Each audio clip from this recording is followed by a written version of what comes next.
Well, hello, I'm Charlotte Strimler, and welcome to the show. I just want to take an honest, balanced look at the both positive and the concerns surrounding the data center that is coming to Lawrenceburg and what it means for our community.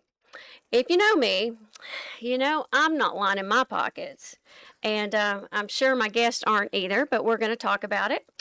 And I am from Lawrenceburg, born, raised. I live here, I work here, and I don't like corruption. And I talk about it quite a bit. So if you know me, I'm not very soft about it either. And so I really like to get to the truth. And so you won't find me sugarcoating things very easily. And so, actually, probably not at all. But in the end, what you hear from us is just going to be facts. Facts, Facts. facts. It's not to make you love a data center, it's not going to make you hate a data center. But what we just want to make you understand is information. Um, and so, what you come to believe ultimately is just going to be about what you want to believe. So I'd love to introduce my guest. Ryan Egly is the president and CEO of the Lawrence County Chamber of Commerce. Ryan. And Vic Pusser, who is the CEO and president, Just see you. just CEO of Lawrenceburg Utility Systems. And Ryan, just tell us a little bit about yourself. Sure. Well, first off, thank you for having us, Charlotte. It means a lot. And thank you for everyone tuning in and listening today. I think it's a great opportunity to have some education and maybe Yes. even a bigger conversation about development in our community. Um, like Charlotte said, my name is Ryan.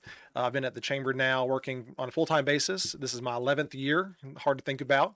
I've served as the lead role there since July of 2019, and our Chamber of Commerce is designed to promote economic development for the entire county. That means a lot of different things to a lot of different people, and so sometimes that's new manufacturing operations, sometimes that's grants, sometimes that's tourism and small business and entrepreneurship. But we're very proud to represent 500 businesses that call themselves chamber members. They are supported by 7 professional staff today. And it's just such a joy to do this work on behalf of Lawrence County. We have the chance to partner with people like Vic at Lawrenceburg Utility Systems and our elected leadership to help make sure that we're all singing the same song. We're very pro-business, pro-growth, and again, the media. Charlotte, you're a huge part of that as well. So thank you for your partnership and of Yeah. course your membership of the I should chamber. say So I'm a chamber member. absolutely, but yeah, that's a little bit about me.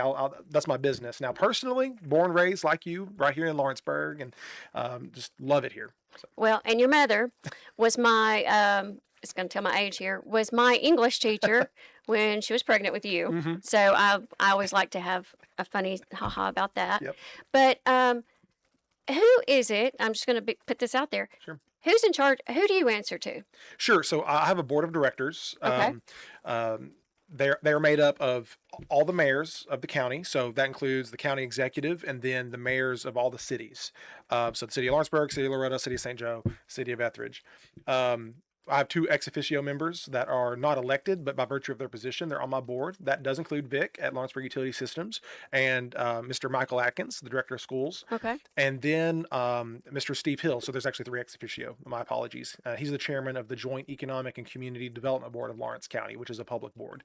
Um, Turnaround, we also have the private sector representation that fluctuates between 11 and 13 members that are just business leaders. And so if anyone's interested in seeing the full list of our board on our website, updated. And so, those are my bosses. Those are the people that hire me. Important to note, though, our chamber actually manages some public boards. So we Okay. manage the joint board and then the Lawrence County Economic Development Corporation, which is the County Industrial Development Board.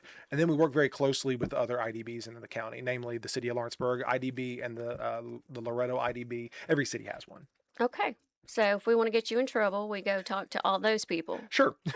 I'm just kidding. We don't want to get you in trouble. Sure. I'm just saying everybody answers to somebody. That's right. So you're not out here just making decisions Right. by yourself. Right. All right. Yeah, Vic, you're up. All right, Vic. So first of all, thanks for having us, Charlotte. So, like Charlotte said, I'm Vic Pusser. I'm the CEO of Lawrenceburg Utility Systems. Born and raised in Lawrenceburg, lived here all my life. Graduated Lawrence County High School, went to Tennessee Tech University, got a civil engineering degree. So I'm a licensed professional engineer in Tennessee, Kentucky, Alabama, Mississippi, and Georgia. Did consulting engineering for about 10 years before I came back home, so I have a background in geotechnical materials testing, environmental. Came to work at Lawrenceburg Utility Systems in 2005 as a gas water sewer engineer. Built a wastewater treatment plant, ran water sewer for a while, became the manager in 2007. So I've been the CEO at Lawrenceburg Utility Systems since 2007. We serve the whole county with electricity. We serve about 8,000 customers for water, 7,000 gas, 6,000 wastewater. So we like to say we're a one-stop shop. So we provide the utilities for the project that we're going to be discussing today. All right. Well, first of all, when you say data center, you know, that's something you never think about, at least coming into Lawrenceburg, unless something like this happens. Sure. Unless, you hear about a data center. And if you go Google one, which A lot of people have lately. Mm-hmm. you don't even know what a data center is. Yep. And people are like, well, I don't use AI. I don't use a data center. Sure. We don't want a data center. But if you shop on Amazon, if you play video games and store them in the cloud, if you use Google, you are using information stored on a data center.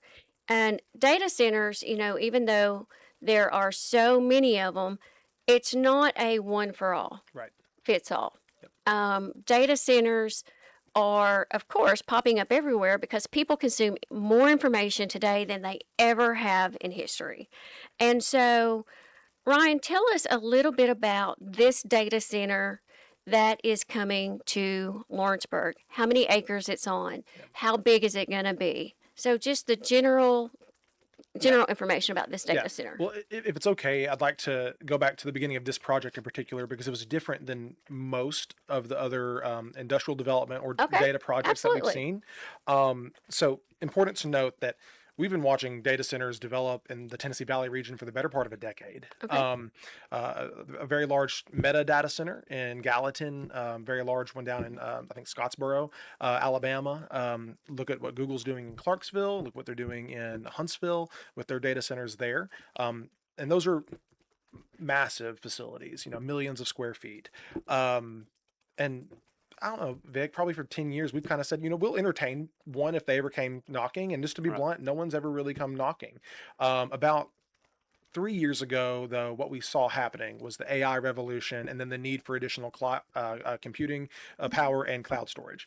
And so we started reading articles and watching the news about, hey, Northern Virginia, as an example, like I think they have more than 650 data centers right there I clustered. think they have more than the rest of the country combined. That's do. right. That's exactly right. Right. And so we saw what was happening there. And then, just talking amongst our team, we were like, I think if one comes, which it wasn't at that point, if it's when they come knocking, like, what are we okay giving away? Because something that I'm so proud of our community is we're well prepared for many types of investment.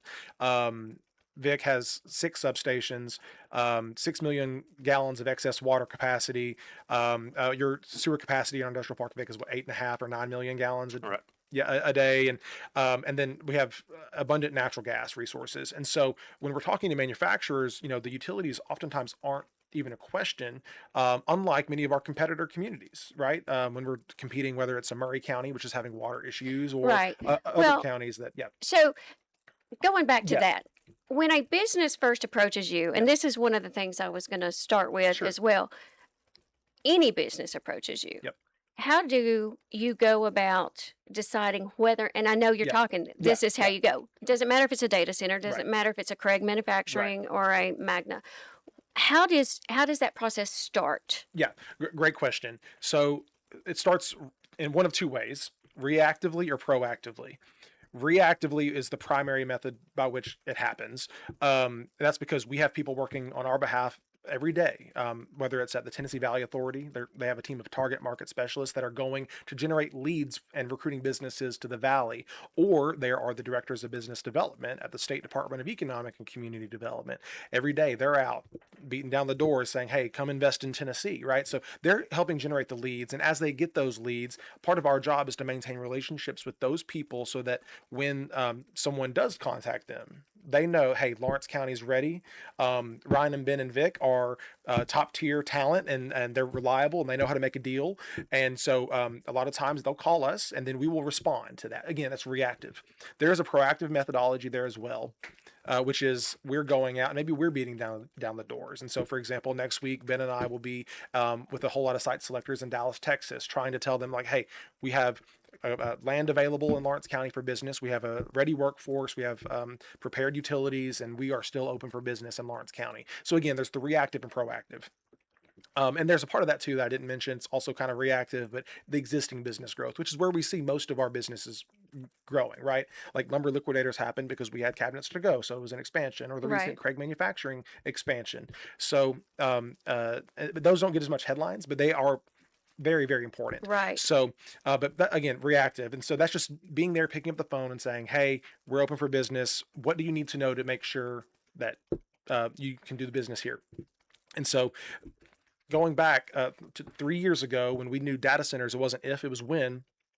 We had to have a conversation like, okay, what is our current electrical capacity? What's our current water capacity? What are we willing to give up in lieu of maybe having to say no to a large scale employer? Because you and I both know data centers don't employ very many people. Right. And so we kind of had those conversations. And I kid you not, it was all in the same week. We had three data centers call us. And at that point, we knew pretty quick, like, hey, let's feel them out because we get to be picky and choosy in this scenario. Of course, think back, y'all, 10, 15 years, we just wanted jobs. We didn't care. Right. And this goes back, I'll get back to the data center in a second, but how do we evaluate a project, right? Mm-hmm. We want someone that's not only going to create jobs, but they're going to create better jobs, meaning higher paying jobs. We're also noticing that most projects are more capital intensive, meaning it takes more money to do. Well, that's really important because when I go into the schools and not a kid says, what do you do for a living? I ask them this question. I say, I do economic development. If I say the word economy, what does that mean? That's question one. And most of them say money. And then I say, what does the word develop mean? And they say build or grow. And I said, exactly. Our job is to grow money or build money in Lawrence County. So by being more capital intensive, that helps us expand the tax base, right? So with that said, we really lean into the capital investment, capital expenditure, CapEx, if you will. That's all different terminologies for the same. And then the last thing, we do look at our utility impact because we do want one, a good customer for Vic and LUS. We want them and their investment in the facilities at our industrial park. We want them to have a return on that, right? But we also want a good, reliable customer that does ultimately help the ratepayer as well. And so those are the metrics by which we evaluate a project. We respond if we want to, by the way, because it's a different time today than it was 10, 15 years Right. ago. And that's where we're at. But Vic, did I miss anything there before we go back to the data center? I wanted to. Well, the key thing that I'd like to say is, once you get that RFP Yeah. or RFI, Yeah. the first question I asked Ryan was, what about their utility Yeah. usage? And how's that going to impact us? Because I've got a defined amount of electricity available to Lawrence County Yep. right now. I've got a defined amount of water that I can treat, wastewater Yep. that I can treat. So we look at it and see, all right, long term, how much of our capacity is it going to take down? Mm-hmm. Yep. And are we willing to give that capacity up for X amount of jobs or X amount of Yep. capital outlay? Yep. So that's how we look at it from a utility side.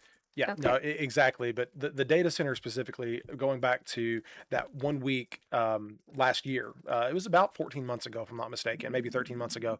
All of a sudden, they start calling. And the first call we got was a data center, and they led the conversation. And by the way, manufacturers do this too.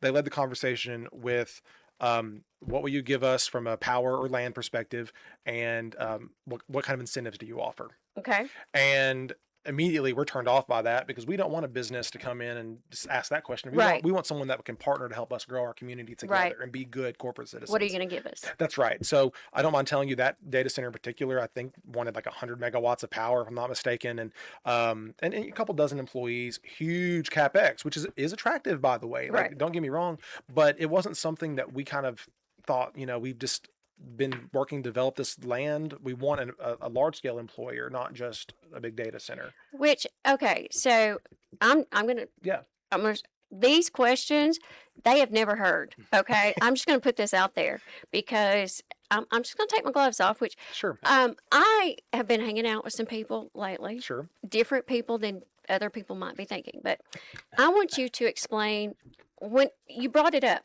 What are you going to give me? Yeah, Because everybody thinks that everything is a backdoor deal here, sure. and we give away this and give away that. I want you to explain to everyone what the TIF district is Okay, here in Lawrenceburg, okay, because I didn't know about this till recently, okay. and what that means to it, Yeah, what it means to businesses coming in. yeah, The TIF district. yeah. So, if it's okay, I'll zoom out because I think I'll talk about a toolbox, right? We have different tools in our toolbox Right. to attract companies to town, and when we say attract companies to town, I'm really talking about getting a deal across the finish line. Is what Right. I'm talking about. So, for example, the primary tool, historically speaking, for cities and counties would be actually called a pilot. A pilot stands for payment in lieu of taxes. And so when you hear people saying, oh, they got a tax deal, well, that's what they're talking about because we may be competing with somewhere in Kentucky or somewhere even in like Hungary, as an example. And they may be saying, hey, we're going to give you a cash grant or we're going to give you this much off of your some kind of taxes, a credit of some sort. Well, locally, we can say, hey, we are going to abate Mm-hmm. your property taxes and then for a term. So, for example, right now, and we talk regularly with the city council and the county commission, and we try to make sure we have a handle on what our formula is. But right now, if a business that is a large scale employer that is offering tens of $1 millions of capital investment and have wages that are high and that aren't a detriment to our utilities, the maximum deal we can give them on a pilot is a 10-year tax abatement that reduces their property taxes by 60%, up to 60%. That, so 10 years ago, it was a different time. We used to do 100% off for 20 years. So again, the deal's changing over time as the market changes, right? So that's one tool that we have in the toolbox.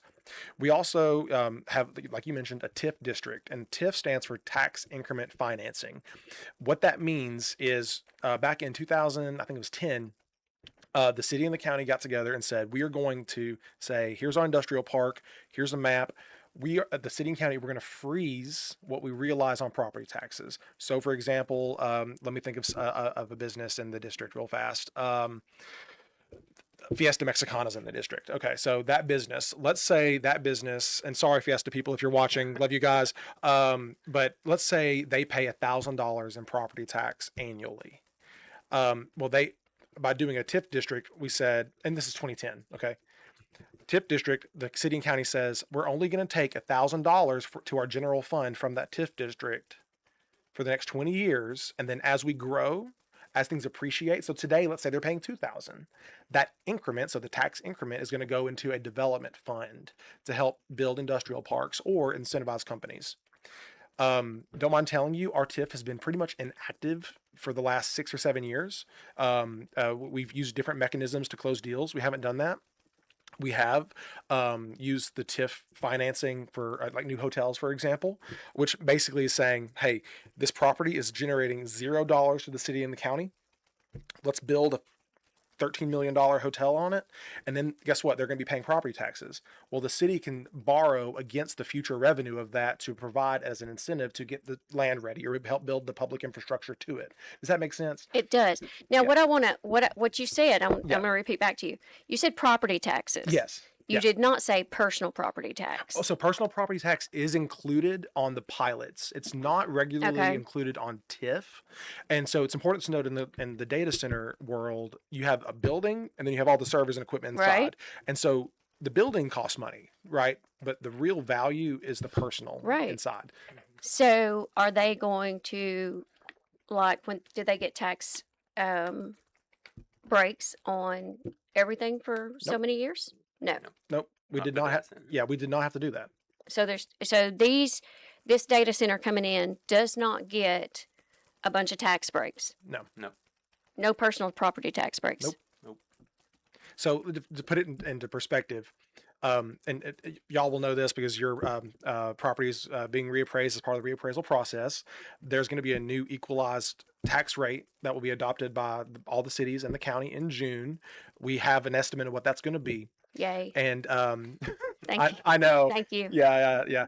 I told Brady I was not going to give him a shout out, but Brady Hutton, thank you seriously for your work in your partnership and helping what we do at the Chamber for Economic Development. But the rule of thumb right now with the new rates is that for every $10 million of commercial or industrial investment in the city of Lawrenceburg, that's going to generate $90,000 worth of new revenue in property taxes to the government.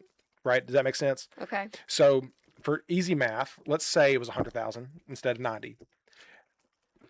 If we made a tax deal, all we could ever offer is say we'll give you $60,000 off a year if you come here, right? And we're still getting 40,000. We're either getting 0 or 40. But in this case, every $10 million, if it's 10,000, we're getting $100,000. And so this data center over time, and I need to get back to the story of how this originated because I think it's really important. Big data center calls and we were turned off by them, so we walked away from that deal, right? We didn't want them. Right. This group came to us in a different posture. They wanted to know about our community, how well prepared we were, and they said, "Hey, what would you be comfortable with us taking, and as from or as a customer?" And I'm sure Vic, you can talk to that a little bit more as Yeah. far as what we have Yeah, he's got available. his coming. Yeah, good. I'm ready. Yeah. But it was a different posture, and we said, "Hey, let's see if this can work." And they asked about land. We were pretty firm on the get go that we did not want to give them our public land that we own. That's also a tool, by the way. We can reduce the price per acre as an incentive for development, but that wasn't what we had to do here. They approached a private landowner and said, "Would you be willing to sell your land?"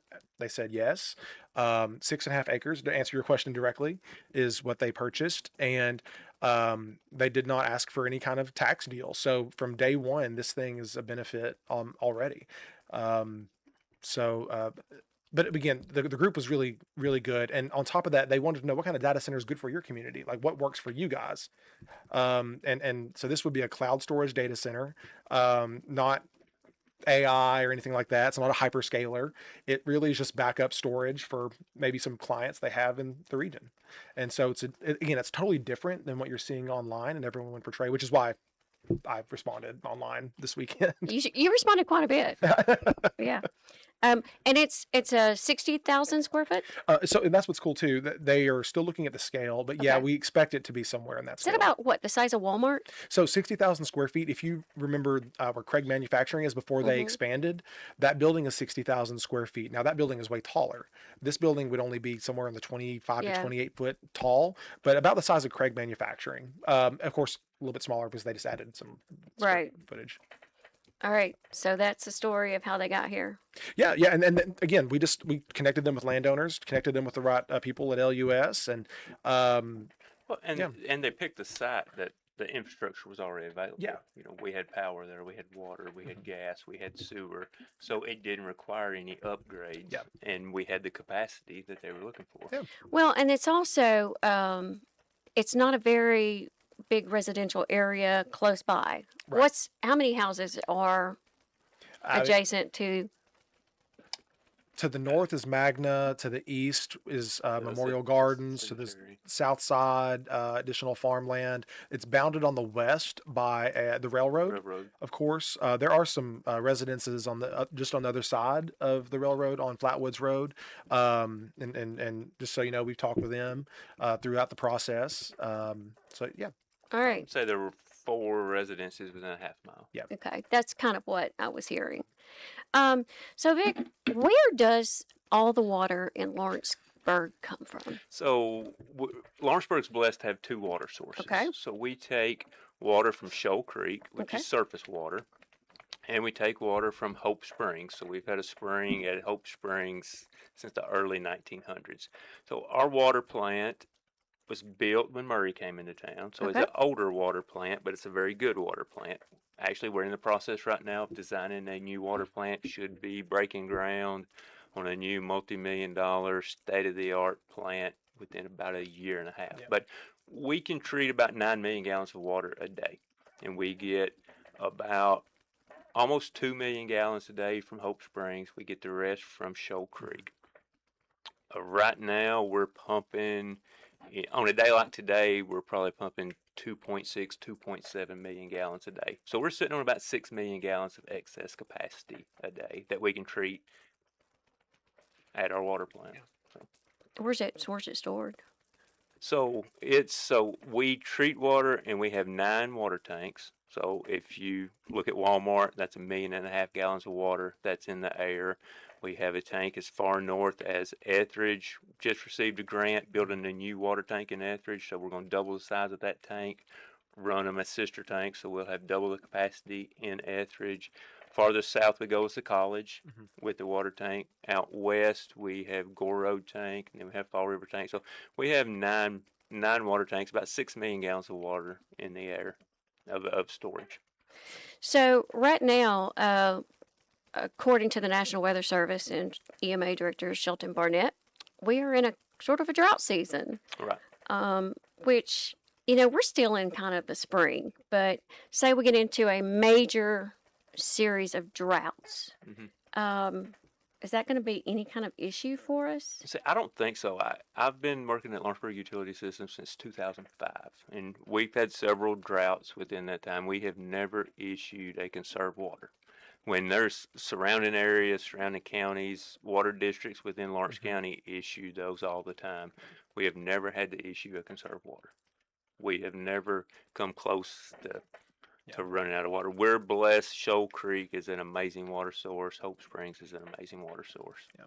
So, how much water is this data facility going to take, Yeah. according to their specs? So I think when people, like today, I Googled data center. First thing that pops up that's at a the- data center That's is a 100 megawatt data center. right. And this is a 5 megawatt data center. When people are comparing what they see online, those are data centers that are 20 times the size of what we're getting. So when you Google 100 megawatt data center, they're using 500,000 gallons of water a day. This one's going to use between 10 and 15,000 gallons of water a day. And like we just said, we've got 6 million gallons of excess capacity a day. So 15,000 gallons is not going to put a dent in our So they capacity. use 15,000 gallons. Now that's going to be to cool off their system. Is that correct? Yes. Now, once that water goes through their system, where does it go? Most of it gets evaporated, but what has to be discharged will actually be discharged to the Lawrenceburg Utility System sanitary sewer. So we have local limits that are approved by the state of Tennessee that fall within the state of Tennessee limits. So anything they discharge to us will have to meet those local limits. We have some industries in town now that their processed water does not meet those limits, so they have to treat it on site. They treat it on site, we sample it, they discharge to LUS. What we understand of this, they'll be able to meet those limits without any pre-treatment on site. So I have zero concern that they're going to contaminate our water system, our wastewater system in any way. And it's a closed loop system. We have things in place like a cross connection policy, backflow preventers that would prevent any kind of contaminated water to coming into our system. They get tested yearly, and like I said, they have to meet our local limits, which are approved by the state of Tennessee. So they cannot overload your system. If they had 5 times as much in one day, they can't send that much more to your system than what they're allowed. No, not legally. Now, if they dumped in our system, we would know immediately. We go shut them off. And you're going to do that. Yes, absolutely. You don't care how many taxes they bring. I don't know. They'll still pay it if they shut it down. Yeah. If they're breaking the law, if they're not meeting the requirements that we set forth, then we have no choice but to. So do they have to pay as much as anybody else, or for their electric service, for their water, for their Yes, sewer service so as anybody else? So with TVA does not let you discriminate among rate classes. So me, you, and Ryan, we all pay the same. We pay the residential rate. TFT, Magnum, Modine, graphics packaging, they all pay the same commercial rate. So this data center will come in, they'll pay the same rate as every other industry we have. We do Do not they give them use any more? rates. Will this data center use more electricity than most of our other No, industries? it's so this is a 5 megawatt data center. So we signed a contract at 5 megawatts. In order for them to grow, they will have above 5 megawatts. They will have to initiate a study with TVA. TVA will have to do a system impact study. Once TVA, which they will have to pay for, once TVA approves that they can grow, then LUS will look at it and will approve whether they can grow or not. So they can't get bigger than what they are right now without going through some steps and going through some studies. So they'll be 5 megawatts. 5 megawatts is about what TFT uses right now. Okay. So there are companies in town that already use as much power as they will. Yes, they will not be our biggest customer. Okay. So the concerns that I think a lot of people have that I've heard is I know that when you buy power, you have to stay within a certain limit to keep it at a certain rate for everyone. And if you go above this limit, just say you use this much power and it stays at this rate, when you get to this rate and above, everybody has to pay more. Is that too simplistic or is that not right? Yeah, we'll sign a contract with them, so that will limit what they can take. We will set a transformer that will allow them not to take more than that without them going through this study. Now, it's a very good load for us. It is a consistent load. Once they start up and ramp up, they're going to be using consistent power. It, it is a it's a good enough customer for us, and we'll make enough margin on it that our plan is that we make enough money off of this data center that we can put off some rate increases. That this will allow us to fund capital projects and do some stuff within the electric system that we wouldn't have to go to rates and impact the rates because we're So making this isn't margin going to off of them. directly change the rates for No, customers. your So it, your it rate should is not going up so because it of should the do data the center. opposite. It should help the people of Lawrenceburg as opposed to hurting us. Yeah, that's the plan. Our plan would be to help offset rate Yeah. increases, that where we would not have to look at rate increases to do things within our system. So the couple of years ago when we had the rolling blackouts, this ain't gonna suck up everybody else's power and leave Granny over there in the dark. No, that was a TV. TVA. Hey, I'm just True. saying, Granny Yeah, Granny right. can't be cold because the No. data center's got to be. And TVA's been in business 90 years. TVA had rolling blackouts one time. Yep. That was a weather event that was unprecedented. They had generation issues. They could not generate enough power. So that's when they called us and said, we have to implement rolling blackouts. That's why they implemented this policy. Anything above 5 megawatts has to do a system impact study. So that's to alleviate them coming in and taking too much power. TVA says, if you're going to grow, you got to pay for a study. We're going to see how it impacts. If it impacts the system negatively, we're going to charge you this amount of money to upgrade the system. Yep. So that won't go through you at all. That'll go through That'll go them. through TVA. Yeah. So it'll be a study initiated by us through TVA that the data center has to pay for. Okay. Well, I mean, that's great. Oh, So yeah. they won't buy their power through TVA. They'll buy it all through you. Yes, they will buy it through So Lawrenceburg LUS will. I mean, I think that's great that Yeah. y'all will get the profit, which is, Yeah. Well, Which helps us. I mean, which helps everybody in Yeah. Lawrenceburg. So we buy all of our power from TVA, but 80 cents of every dollar goes back to TVA. So if they pay us $100, we give TVA $80 of that, and we live on that $20 margin. Yep. Awesome. And in this data center, their monthly bill is going to run about $400,000 a month. So, Okay. Wow. and they'll sign a 5-year contract, and within that 5-year contract, if they shut down and moved, they would pay a minimum bill to us to finish out that 5-year contract. Mm, So we put provisions in Yep. place to protect LUS and protect our ratepayers. that is great. Ryan, is this a done deal? So I remember last summer we were talking a lot about retail, right? That seemed to be the topic of conversation, and I like to say everything's in process pretty much, right? Because until something opens, Until the building's up? until the building's up and it starts operating, in Until this. we make that transformer hot and they That's start getting right. balance. That's right. That's right. Um, in this case, I'd rather answer that question by telling you where we are in the process, Okay, right? where are we in the process? So, great question. The land has been purchased. It has been appropriately rezoned. That happened earlier this year in January, as when the city council finalized the new zoning, which is light industrial. And where they're in the process now is they are designing the building, and will soon be issued a building permit. They will move dirt, build a building, and do that. And that will probably take a year from the time they start moving dirt until they operate, is what our estimation is. And so, is it a done deal? We are well into the process. Um, and to that end, I commend my friends for signing a petition. I think it's so important to be involved in everything like this.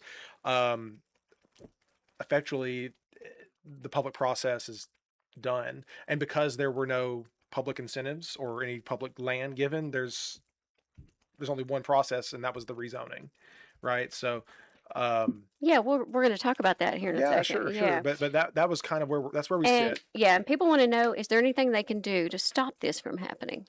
Not likely. Okay. Not likely. Yeah, Um, well, barring something criminal. let's I hope mean, that just it don't get there. no. I hope it doesn't either. I mean, Can it's we prevent more of them from coming here? um. I mean, there's a case right now going through where a city council, I can't remember the state or the city, but they've put a moratorium or ban on them and on data centers generally. I'm wanting to say it was, don't hold me to it, a Google data center, and Google is taking them to court because they've already gone through a lot of the process, and they're trying to hold it up, and I think Google's going to win, right? So I know that's somewhere else far off and very vague, but locally, I think the better question is like, how many do we want, or how many would we need? And I think the question really needs to be, where do we sit economically, right? Like, Right. um, I do think we need more jobs, and I think our focus is going to be on high value employers. But we can never discount anyone. If my job is to build money and grow money in Lawrence County, we can never discount anyone looking to invest here because it has a positive impact. We can never help someone become a good customer for LUS, which is going to help the residents too, because this is all about quality of life, right? And so, sure, maybe we can do something to stop it. Maybe the public can. I don't know that we'd want to, though. Maybe let one go and see how it works. Sure, I don't know. I'm not here to say it's good or bad. sure. I'm here to see both Hmm. sides. Um, so we were talking about somebody wanted to know why wasn't the public informed earlier. Sure. Um, so you were talking about your process Hmm. of how this came about and things that went before the city Yeah. council. Um, so I have the agendas for the city council, Hmm. and basically, when it went before the city council, they were basically land rezoning issues, Yeah. um, where the trust came through and the land was sold, but there's never anything mentioned about data Right. centers. And so, on either of the readings, it was just land rezoning. So, and where is it that the public was made known Sure. about a data center coming? And, I was talking to my father earlier, and he's like, if somebody just said there was a data center coming, a lot of people would just be like, a data center, what's Right. what's that? And it's not until obviously somebody gets on the bandwagon and starts talking about them. Right. But and then when somebody finds out that it's not great, then so other than these going through the city council, where would one hear about this? So I'm number one. I'm not representing the city here. I'm a citizen of the city of Lawrenceburg, and I'll say this: I commend them for what they've done, especially in the planning department over the last year. Um, the Something new they've added to the process was putting signage up on anything that's being annexed, rezoned, or what have you. Um, and so, for example, on this specific piece of property late last year, there was a sign erected on the property that had like, hey, here are the meeting dates when planning commission meets, and here's when the city council meets to consider the rezone of this property from, I think it was residential to industrial, right? What's interesting about that signage, it actually mentioned for a data center on it, Okay. and that is far above and beyond what any other city I know of does. So that's important to note that there was a lot of effort by our team down there in planning to make sure that was on there, because we do know, watching it for the last 10 years and then especially the last 3, it's controversial, so they put it on there. And then I think those are the meeting minutes you have in front of you there. Is that, That's or that, the agenda? that's the agenda. Okay. It's not the minutes. I do know at the second reading in the January meeting, the general contractor for the company was in town for the final vote, because Okay. they thought that was very important to be there. And at that time, there was a public hearing held, and we did talk about that this is being rezoned for the purpose of a data center. So, Are you yeah, saying at the at meeting? the January meeting, yeah, yeah. So, so with that said, all these meetings, every public meeting is noticed in the newspaper. It's online. Meeting minutes are available. Agendas are available, and I think again, zooming out, broader question is, how can people get better involved? And I think it's better understanding the mediums or the medias through which these announcements come. WLX does a great job of noticing Well, most public meetings as well. we video the city council That's right. meetings, but all the information that we get is not always public. And so that's why I was wondering where I did see a picture of the sign, Yeah. and but the rest of us residents Yeah. who don't drive down that road don't necessarily Yeah. see that sign. Yeah. And I understand the frustration of someone who doesn't I'm in the media and didn't know there was. I mean, Sure. I asked you about the data center Yeah. a long time ago, Yeah. but didn't know any facts Yeah. or Well, you hear people talking about, and the Lawrenceburg rumor mill really is impressive. it's very It's very impressive. It's impressive. very But impressive. I'll say this Yes. too.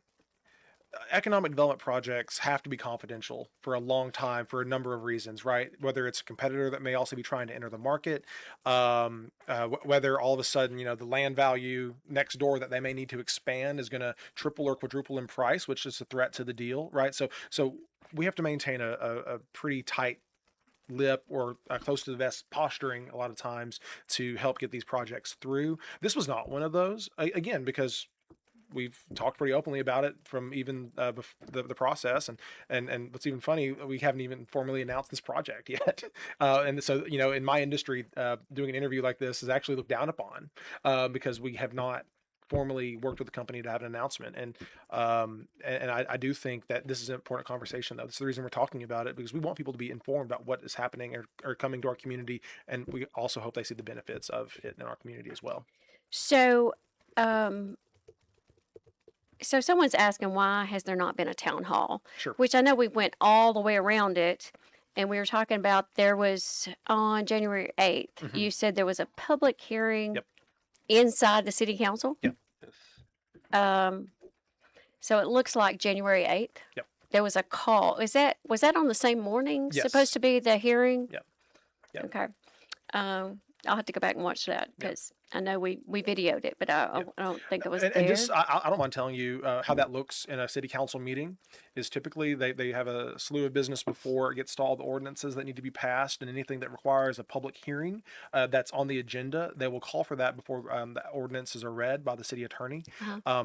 If you go back on the video, or if you one of your audience members watch one of your recordings online, you'll see the city attorney. This is probably Vic 9 times out of 10. He'll say, "Is anyone here for the public meeting on ordinance?" And I think that case 1448, and usually it's crickets. Yeah. Right. I mean, Mhm. that's just Very- how it very goes. seldom anybody shows And so the up. public hearing, if you go back and watch it and want to see a big, broad discussion, you're not going to see it. Just to be blunt, you're not. Another thing which people are concerned about is the noise ordinance, not noise ordinance, but the noise pollution that some of these centers give off, which, if it's up in the industrial park, not really close to houses, Right. shouldn't be that big of an issue, but No. we're not dropping this thing in the middle of a subdivision. I think people are reading online about data centers needing backup power, and there's two, or probably two or three, and Vic, you speak this better than I can, but 2 or 3 times of backup generation, right? There's diesel, there's battery, there's others. Which diesel's loud. Diesel's, it would be loud, right? We have one here, and it's Yeah. loud. Sure. But there again, they would have to get, if they had a diesel backup generator, that would have to be permitted by TDEC.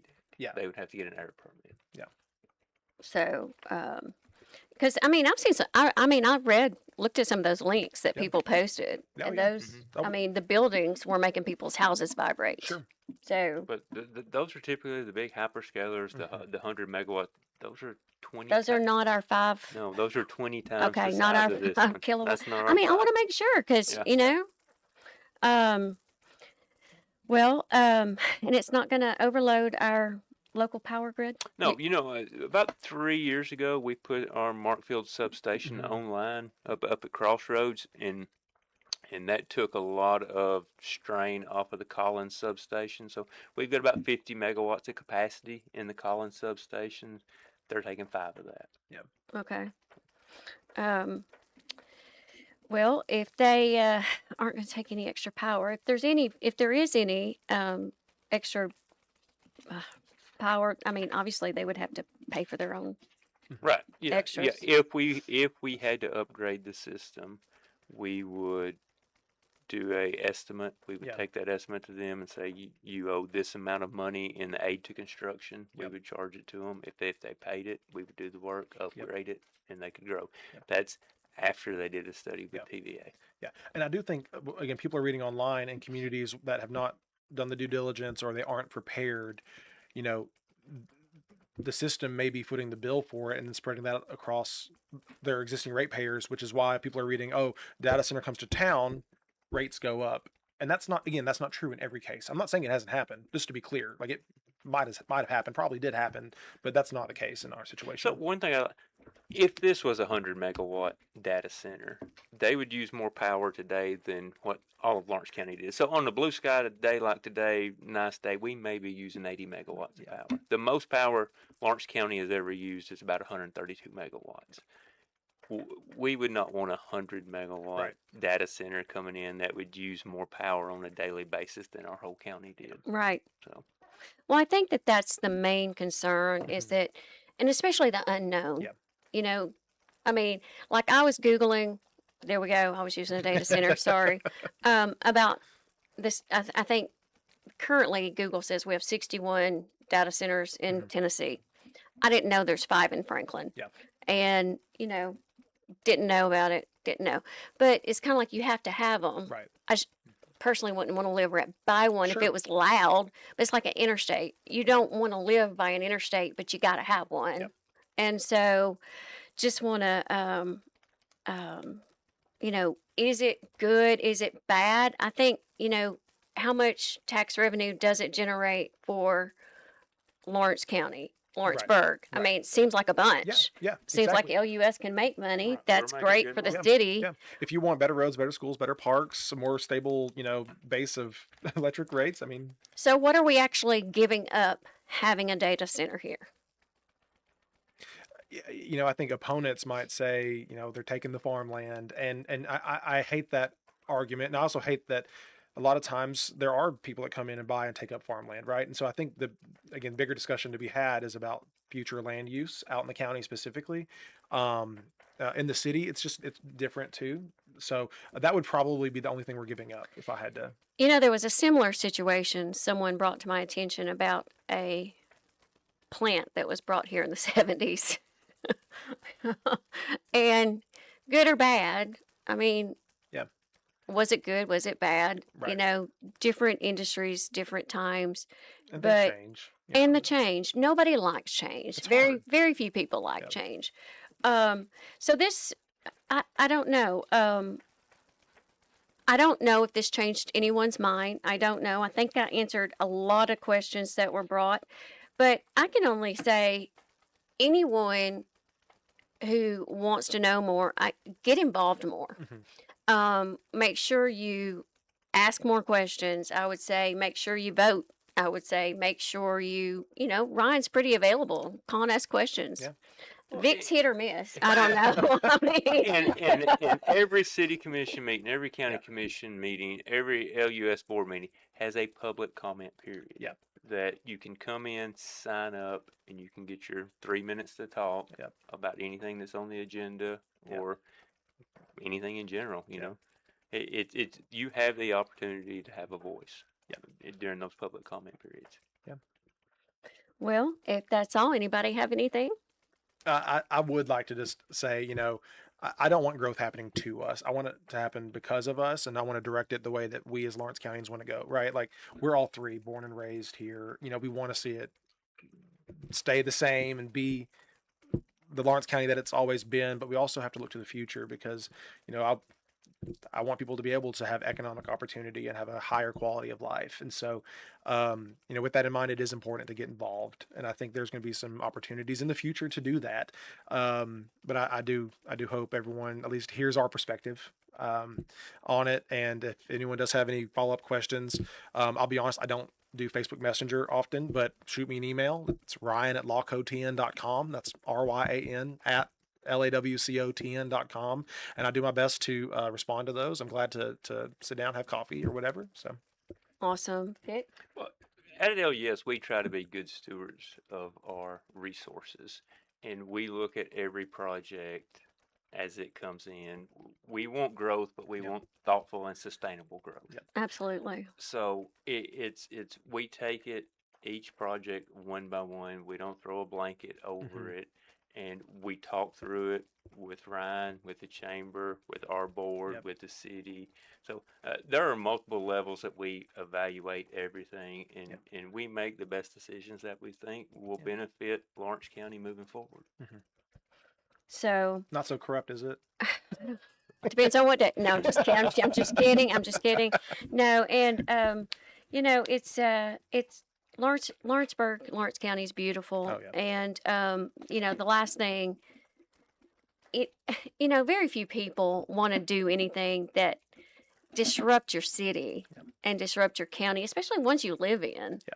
And so just if you got something that bothers you, feel free to talk about it, but just try not to be hurtful, you know.